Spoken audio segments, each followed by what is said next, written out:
ini tadi keluar apa enggak sih ya, kentut apa enggak sih ya, begitu. Maka enggak usah keluar dari masjid, maksudnya enggak perlu wudhu lagi, yakinkan tidak batal selama tidak menemukan bau, juga tidak mendengar suara.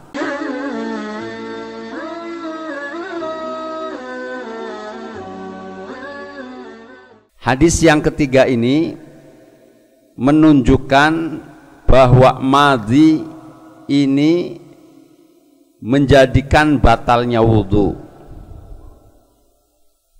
Keluar madhi menjadikan sebab batalnya wudhu, tapi tidak menjadikan sebab untuk wajibnya mandi. Lanjutnya hadis yang kelima yang urutan dari batal wudhu ya. Wa an Abi Hurairah radhiyallahu anhu, dari Abu Hurairah radhiyallahu anhu berkata, qala bersabda Rasulullah sallallahu alaihi wasallam, idza wajada, ketika menemukan siapa ahadukum, salah seorang dari kalian, fi batnihi, di dalam perutnya ahad, akan syai'an sesuatu, fa askala, maka membingungkan apa syai', memuskilkan apa syai', alaihi atas ahad, akhraja, apakah keluar minhu dari perut batin apa syai'un sesuatu, amla atau tidak, fala yahrujanna, maka jangan sungguh-sungguh keluar siapa ahad, minal masjidi, dari masjid, hatta yasma'a, sehingga mendengar siapa ahad akan sautan, suara, au yajida, atau menemukan siapa ahad akan rihan, bau. Akhrajahu, mengeluarkan akan hadis siapa Muslimun, Imam Muslim. Nah, ini sering terjadi di antara kita, ibu bapak hadirin hadirat rahimakumullah, mohon maaf, kita ini lagi duduk di masjid, ini kan hadis ini kaitannya begitu, kemudian ada yang keluar dari perut kayaknya nih, ini batal apa enggak, ini tadi keluar apa enggak sih ya, kentut apa enggak sih ya, begitu. Maka enggak usah keluar dari masjid, maksudnya enggak perlu wudhu lagi, yakinkan tidak batal selama tidak menemukan bau, juga tidak mendengar suara. Itu tidak mendengarkan suara, juga tidak bau. Kurang yakin, ya di sarungnya diangkat, gitu. Ah iya, kagak ada baunya, berarti bukan kentut. Lalu ini apa? Lah ini yang diriwayatkan oleh Rasulullah SAW kaitannya dengan setan yang suka mengganggu, setan yang suka mengganggu terhadap orang-orang yang asyik khusyuk zikir di masjid, di musola, di majlis. Kemudian setan ini meniupkan. Ini di dalam hadis riwayat Ibnu Abbas, dari Ibnu Abbas mengatakan, inna syaitana ya'ti ahadakum fayanfuhu fi ma'adatihi fayukhayyalu ilaihi annahu ahdasa walam yahdus fala yansarifanna hatta yasma'a sautan au yajidu rihan. Inna syaitana, sesungguhnya setan itu ya'ti, datang, mendatangi akan ahadakum, salah seorang dari kamu, fayanfuhu, maka dia meniup, yang ditiup fi ma'adatihi, di dalam tempat duduknya, maksudnya ditiupnya tempat duduknya, kadang-kadang ininya, duburnya ditiup, kan perasaan kayaknya ada angin yang keluar begitu. Ini setan gitu. Jadi setan ini setan porno namanya.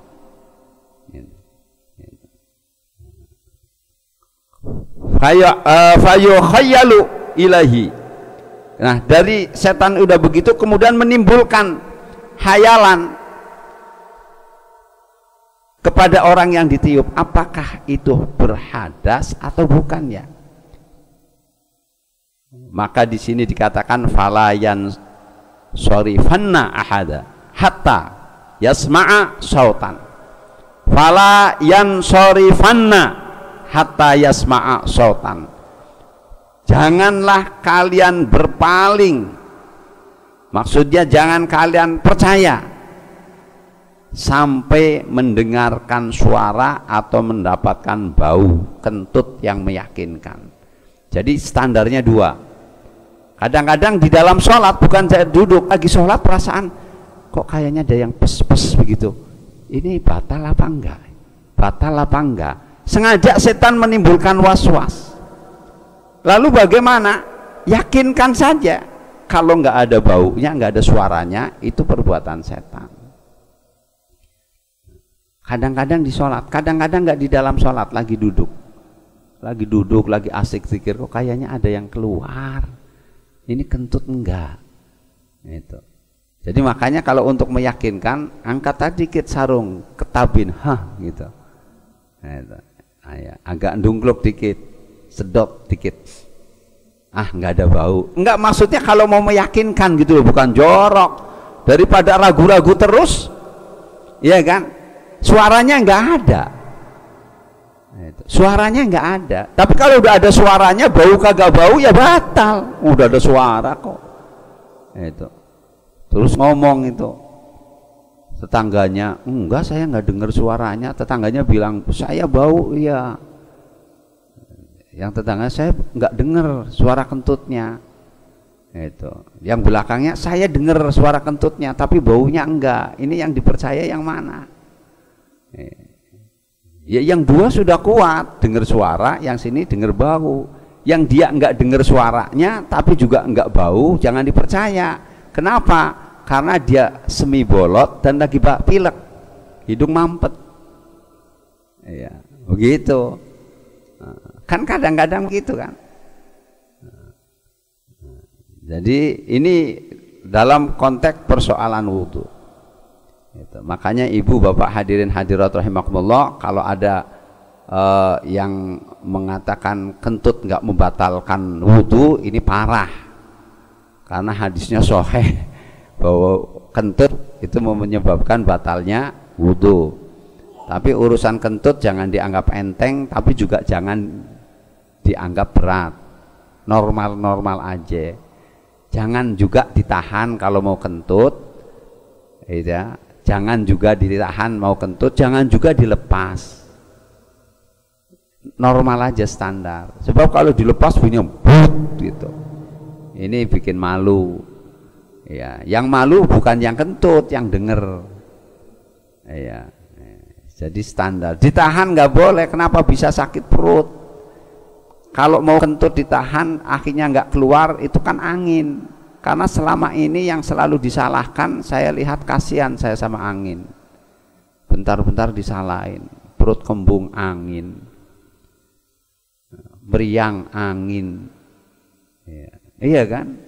Iya, tetangganya sebelah diomelin gara-gara angin. Ya, jadi angin selalu disalahkan. Jangan. Jadi kentut aja yang normal gitu. Tapi kita juga nggak boleh kentut kenceng-kencengan, sini terus balas lagi gitu.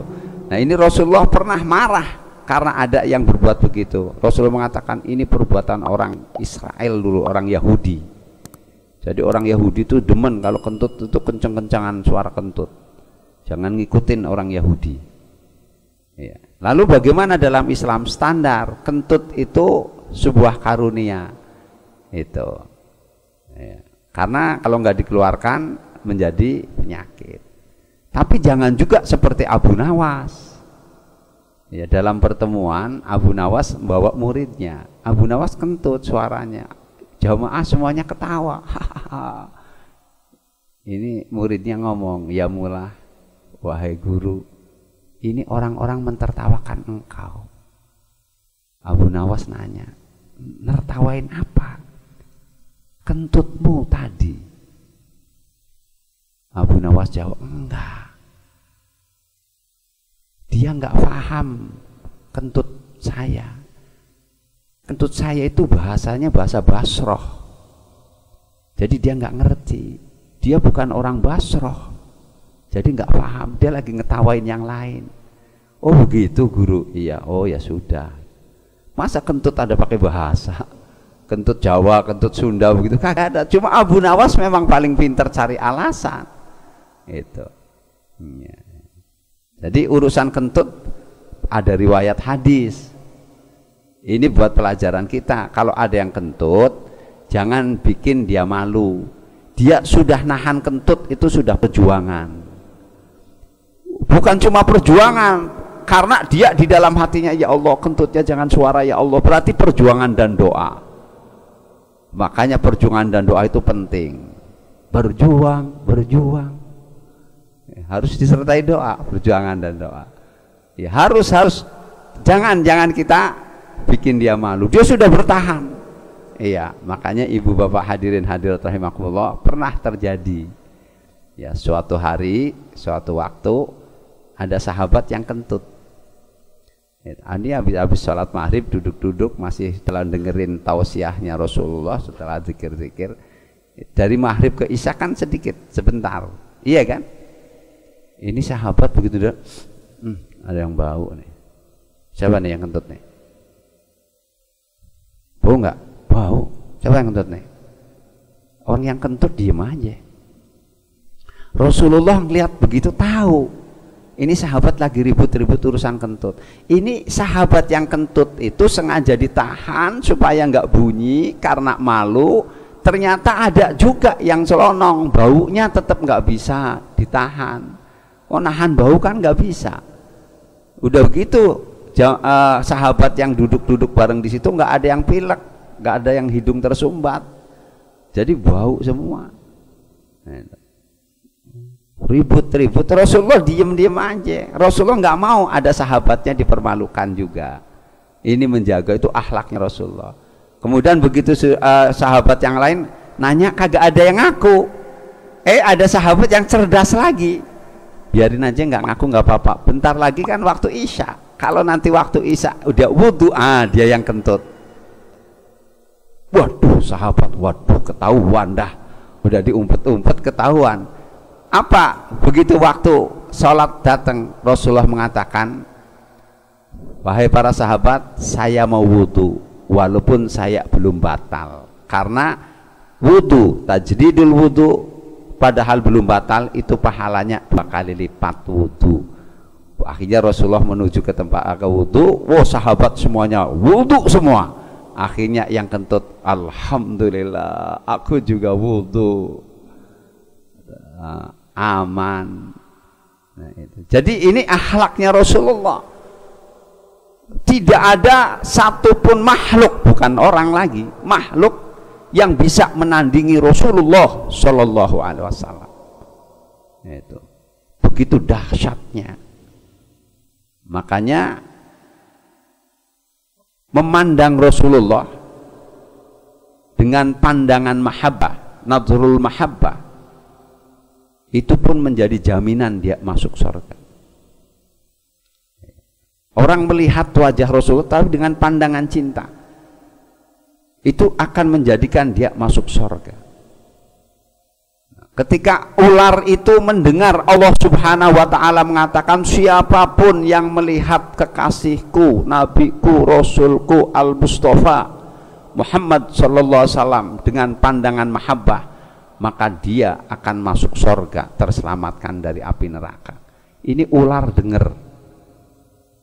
Kemudian ular kepengin melihat wajah Rasulullah. Ular nih, dengan pandangan mahabbah, ular nanya, ya Allah, di mana aku bisa melihat Rasulullah? Kemudian Allah Subhanahu wa ta'ala mewahyukan, ngomong sama ular, nanti di waktunya, pada waktunya kekasihku Nabi Muhammad akan masuk di gua Sur. Maka ular ini langsung ke gua Sur. Beratus-ratus tahun dia nunggu, kepengin memandang dengan pandangan cinta. Tunggu. Nah, ketika Rasulullah hijrah ini dengan Sayyidina Abu Bakar, iya kan? Itu Sayyidina Abu Bakar. Ini urusan cinta ini. Begitu sudah sampai ke Gua Sur, mau masuk, Rasulullah ditahan. Tunggu dulu ya Rasulullah, biar aku yang masuk dulu. Ini gua tidak pernah dihuni oleh orang. Saya khawatir ada binatang-binatang buas. Biar aku dulu yang masuk. Kalau harus terkena binatang buas, biar aku. Tuh cintanya sahabat. Sayyidina Abu Bakar masuk, kemudian melihat ini banyak lubang-lubang. Wah, ini lubang kalajengking nih, model begini. Wah, ini lubang ular nih, ini gamisnya dibuka, disobek-sobek buat nyumpel-nyumpelin. Begitu udah selesai keluar, Rasulullah bingung. Ya Abu Bakar, kemana kau punya gamis? Ya Rasulullah, aku buka, aku sobek-sobek untuk menutup seluruh lubang-lubang. Aku khawatir di dalam lubang itu ada binatang buas yang akan melukai engkau. Abu Bakar cuma pakai kaos sama pakai celana panjang daleman. Kan biasa kalau pakai gamis kan ada celana putih dalam itu, normal itu. Itu hebat. Begitu sudah lelah, capek, Rasulullah mengatakan, ya Umar, ya Abu Bakar, lelah. Ya Rasulullah, istirahatlah, tidurlah kau di pangkuanku. Kata Rasul, engkau aja yang tidur. Enggak ya Rasulullah, cukup engkau yang tidur di pangkuanku, beristirahat. Padahal jalannya udah sama-sama capek, uang berdua. Tapi cinta mengakibatkan tiada kelelahan untuk sang kekasih. Nah, ketika Rasulullah tidur di pangkuannya Sayyidina Abu Bakar, tidur lelap, asik. Kelihatan Rasulullah sedang nyenyak. Tiba-tiba Sayyidina Abu Bakar lihat ada satu lubang yang belum ditutup. Akhirnya perlahan-lahan dia kakinya bisa sampai ke lubang itu, bergerak pelan. Nggak mau Rasulullah kebangun, nggak mau mengganggu Rasulullah bangun. Padahal dalam posisi itu dia harus menutup lubang. Itu akhlaknya sahabat kepada Rasulullah. Itu. Makanya di dalam Ta'limu Ta'alim, di dalam kitab Marqul Ubudiyah, seorang murid untuk ketemu sama seorang gurunya, kalau dia harus nunggu di depan pintunya setahun, dia akan tunggu tanpa harus mengetok pintunya, karena menjaga adab khidmat ta'zimnya kepada seorang guru. Itu. Ini dari Sayyidina Abu Bakar kisah. Begitu ditutup pakai kaki, ular ini mau keluar. Kenapa? Mau ngelihat wajah Rasulullah. Ditutupin, digigit. Wah, ketika digigit yang rasain sakit, bertahan dia. Itu racun ular sudah mulai masuk ke tubuhnya Sayyidina Abu Bakar. Keringat dingin, bertahan, dia tetap untuk tidak bergerak supaya tidak mengganggu Rasulullah. Ibu-ibu, bapak-bapak, mohon maaf, orang kalau udah terkena racun ular yang menggigit itu gimana? Keringat dingin keluar, bertahan, bisa terjadi pingsan. Itu Sayyidina Abu Bakar sudah mau pingsan, nahan sakitnya, keringat keluar, sampai akhirnya keringatnya menetes di pipinya Rasulullah. Rasulullah kaget, kebangun. Lihat Sayyidina Abu Bakar sedang menangis, pucat pasi. Rasulullah nanya, ya Abu Bakar, apa kau menyesal mengikuti aku? Tidak ya Rasulullah, demi Allah aku tidak menyesal mengikuti engkau, aku senang. Lalu kenapa kau menangis? Ya Rasulullah, aku menahan sakitnya gigitan ular di kakiku, agar engkau tidak terbangun, aku tahan. Waduh. Kemudian Rasulullah langsung bangun, diludahinlah kakinya Abu Bakar yang kena gigitan ular. Spontan itu racun-racun ular yang tadi sudah masuk ke tubuh hilang, dan seketika itu Sayyidina Umar kembali pulih. Kemudian Rasulullah marah sama ular, hei ular, demi Allah, rambutnya Abu Bakar kau haram untuk sentuh, apalagi kau gigit dagingnya. Aku haramkan. Kenapa harus kau gigit kaki sahabatku Abu Bakar? Ular mengatakan, ya Rasulullah, aku nggak ada urusan dengan Abu Bakar. Sayyidina Abu Bakar dengar tuh ngomongnya ular, nggak ada urusan sama gua. Sudah beratus-ratus tahun aku menunggu engkau di sini, karena Allah telah berfirman, siapa yang melihat wajah engkau dengan pandangan mahabbah, maka Allah akan haramkan tersentuh oleh api neraka, Allah akan masukkan ke surga. Aku diberitahu oleh Allah bahwa engkau akan masuk, akan sampai ke gua ini, maka aku tunggu. Sudah beratus-ratus tahun ya Rasulullah, tiba-tiba kaki Abu Bakar menghalang aku untuk melihat wajahmu. Aku nggak ada urusan, gua gigit. Akhirnya kata Rasulullah, hai ular, pandanglah aku sekarang. Ular langsung melihat dengan pandangan mahabbah, pergi deh ular. Coba ibu, itu ular beratus tahun melihat dengan wajah Rasulullah, dengan melihat wajah siapapun tetap berbeda, pandangan mahabbah. Mafhum mukhalafahnya, kalau ada orang yang memandang kepada Rasulullah dengan pandangan kebencian dan permusuhan, maka dia tidak akan pernah mendapat syafaat. Jadi fungsi dari kita memandang kepada Rasulullah. Jadi ini menarik di dalam kisah perjalanan hijrah Rasulullah. Ular, bayangkan ibu. Jadi kalau begitu kita bisa menyimpulkan ternyata ada ular yang masuk surga, iya kan? Ada semut yang masuk surga. Masa ente kalah sama semut yang kecil? Ular ratusan tahun nunggu. Masa cuma nunggu Ustadz terlambat 1 jam udah pulang? Ada anjing juga yang masuk surga, iya kan? Ada unta juga yang masuk surga. Artinya surga itu bukan khusus untuk jin dan manusia, tapi untuk seluruh makhluk Allah yang dia ada rasa mahabbah, cinta dan tunduk dengan Allah Subhanahu wa ta'ala. Rasulullah sudah tiada, mana mungkin aku bisa memandangnya. Kalaupun ada, mungkinkah bisa memandangnya? Ini yang pertama, khusus untuk kaitannya dengan Rasulullah, saya sampaikan bahwa Rasulullah secara fisik, secara jasmani, jasadnya sudah dimakamkan di Madinah. Tapi tidak berarti Rasulullah nggak bisa menemui kita, dan tidak berarti kita nggak bisa memandang beliau. Masih banyak kisah-kisah tentang orang yang didatangi Rasulullah, tentu pada makom tertentu. Bahkan ketika kita membaca sholawat kepada Rasulullah, satu sholawat, kemudian Allah membaca sholawat. Ketika kita membaca sholawat salam kepada Rasulullah, Rasulullah mengatakan ruhnya dikembalikan, kemudian Rasulullah menjawab. Jadi Rasulullah melihat kita baca sekali sholawat salam kepada Rasulullah, Allah balas 10 kali.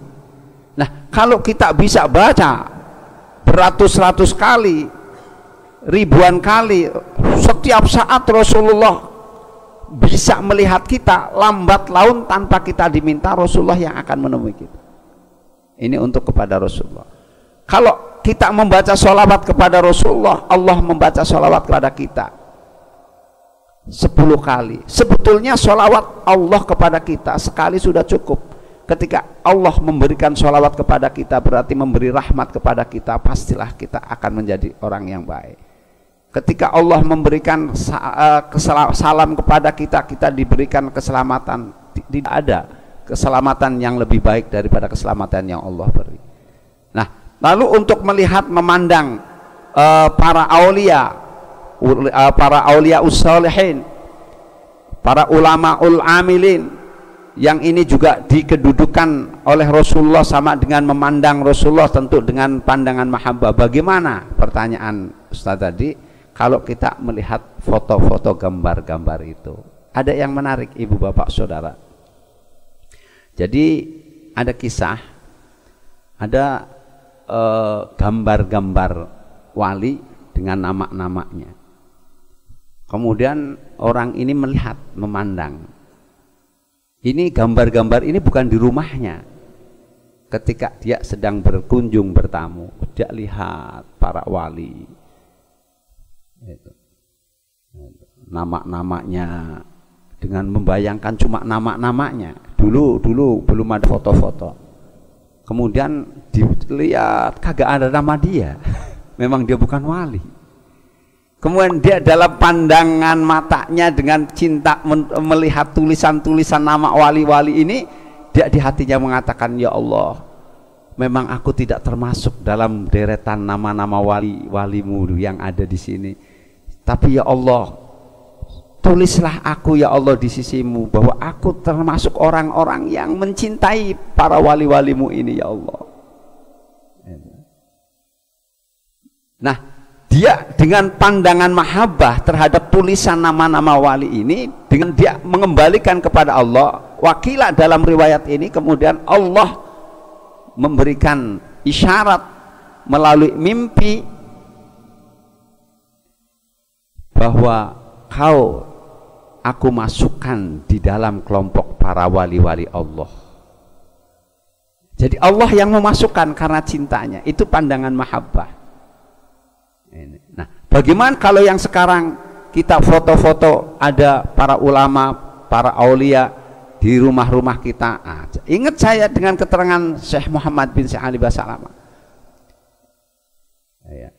al-alim al-alamah min auliyaillah al-muqaddam Syekh Muhammad bin Syekh Ali bin Ahmad bin Muhammad Basalamah. Beliau pernah mengatakan, ketika beliau di rumahnya ada beberapa foto aulia, foto syurafa dari abnanya Siti Syekh. Beliau mengatakan, kami pasang gambar ini karena kami cinta. Walaupun tidak melihat langsung, aku pandang fotonya, aku mencintai, dan aku bayangkan bahwa ada wujud aslinya, beliau mencintai saya. Dan ini pun akan menjadi satu wasilah bahwa pandangan cinta adalah rahmat.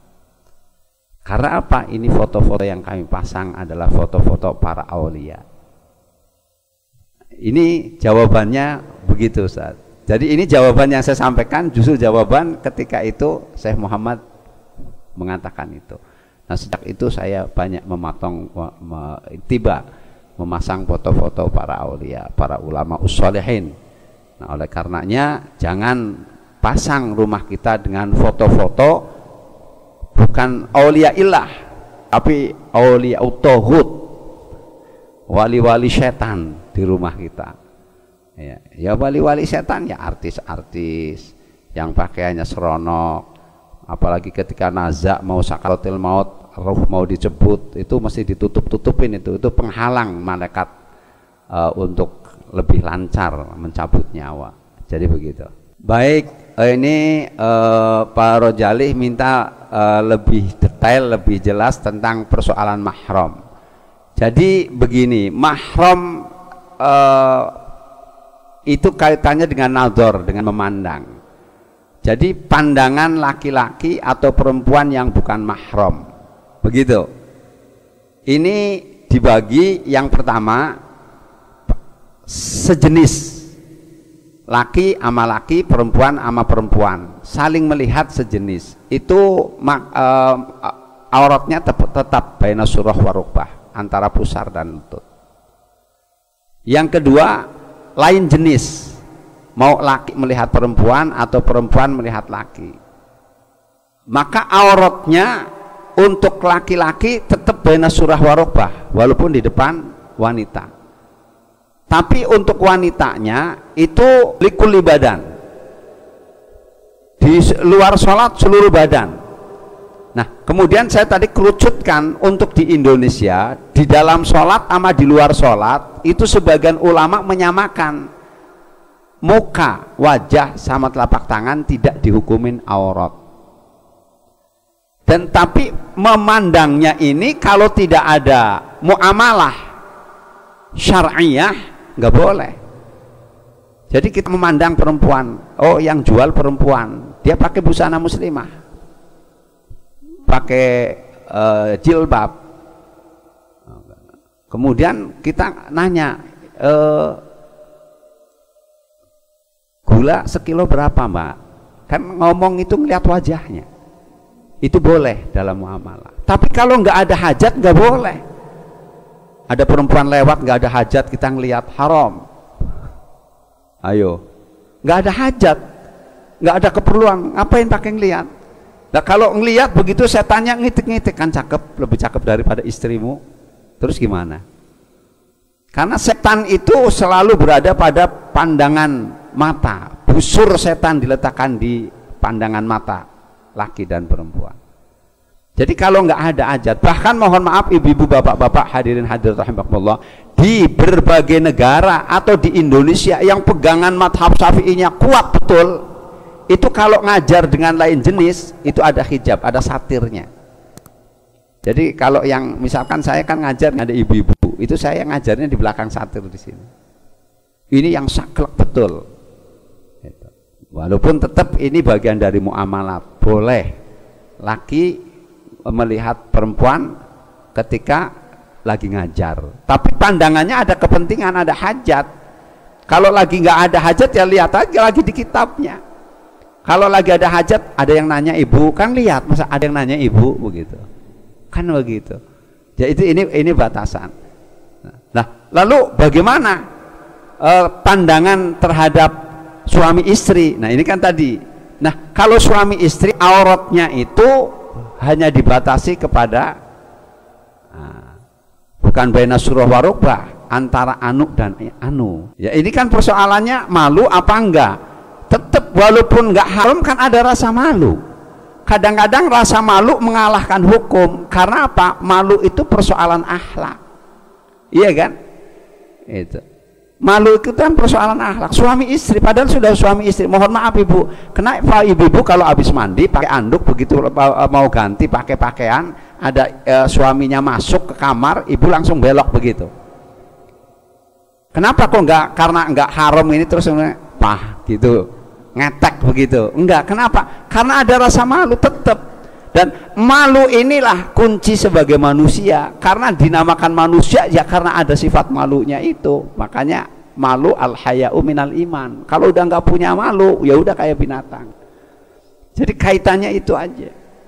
Nah, tapi ibu bapak hadirin hadirat rahimakumullah, tentang memandang istri, istri memandang suami itu diperbolehkan, hanya batasnya itu, yang itu nggak boleh dilihat. Tapi juga ada ikhtilaf. Ada ikhtilaf di dalam kitab Fathul Mu'in, ada perbedaan hukum. Nah, ya ntar kalau yang ngaji di Fathul Mu'in nggak boleh terbuka begini. Iya, kalau lagi berdua nanya itu di Fathul Mu'in gimana saya begitu. Sebab ini sensitif. Iya. Jadi ada ilmu yang nggak boleh diterangkan transparan karena akan menimbulkan fitnah. Iya, nutupin ilmu dong, bukan nutupin ilmu. Memang ada adab. Gitu. Nah kalau ada bapak-bapak yang lari pagi pakai celana pendek di atas lutut, atasnya mah pakai kaos panjang nggak ada urusan, tapi dia di atas lutut mah agak mepet ke atas, dia buka aurat, itu haram. Bukan haram yang lihat saja, tapi dianya telah menimbulkan keharaman untuk orang lain. Itu disebut perbuatan fasik. Jadi apa bedanya orang kafir dengan fasik? Orang kafir itu udah ingkar, melawan hukum-hukum Allah. Kalau orang fasik itu dia suka melakukan perbuatan-perbuatan dosa kecil. Dosa kecil ini di depan umum buka aurat, ini fasik.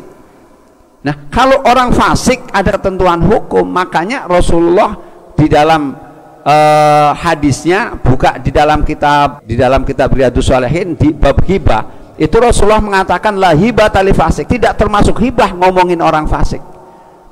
Jadi kalau orang fasik kita ceritakan kejelekan, enggak termasuk hibah.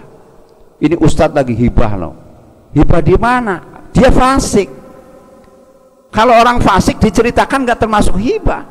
Itu dia lagi hibah di pasar, itu dia lagi hibah di mall, dia kenapa ngomong kejelekan orang.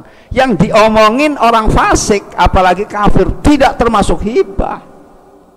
Tapi tetap pembicaraannya itu untuk pelajaran supaya kita nggak kayak dia. Gitu. Ya. Bagaimana? Balik lagi ke ibu-ibu, udah beres? Iya. Bapak-bapak udah beres semua? Alhamdulillah. Mudah-mudahan Allah selalu memberikan taufik hidayah kepada kita. Allah Subhanahu wa taala selalu memberikan karunia-Nya kepada kita. Kita ditulis oleh Allah menjadi hamba-hamba Allah minas shalihin.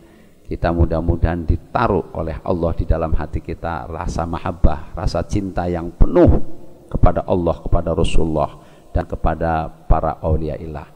Rabbana taqabbal minna innaka antas samiun alim wa tub alaina innaka antat tawwabur rahim. Allahumma arinal haqqan haqqan warzuqna ittiba'ah wa arinal batilan batila warzuqna ijtinabah. Allahumma inna nas'aluka al-istiqamah, Allahumma inna nas'aluka al-istiqamah, Allahumma inna nas'aluka al-karamah, Allahumma inna nas'aluka husnal khatimah wa na'udzubika min su'il khatimah. Ya Rabbana a'tarafna wa annana asrafna ala alladha asrafna fatub alaina tauba taksil li kulli hauba wastur lanal awrati wa aminir rawati waghfir li walidina wal ali wal ikhwani wa sairil hillani wa kulli dhi mahabbah wal muslimina ajma amina rabbi fasma fadla wa juda manna la biktisabi minna bil mustafa rasuli Shalla wa sallam Rabbi alaihi addal habbi wa alihi wa sahbi walhamdulillahi subhanakallahumma wa bihamdika ashhadu an la ilaha illa anta astaghfiruka wa atubu ilaik. Kurang lebihnya mohon maaf. Wallahu a'lam bishawab. Wallahul muwaffiq ila aqwamit thoriq. Wassalamualaikum warahmatullahi wabarakatuh.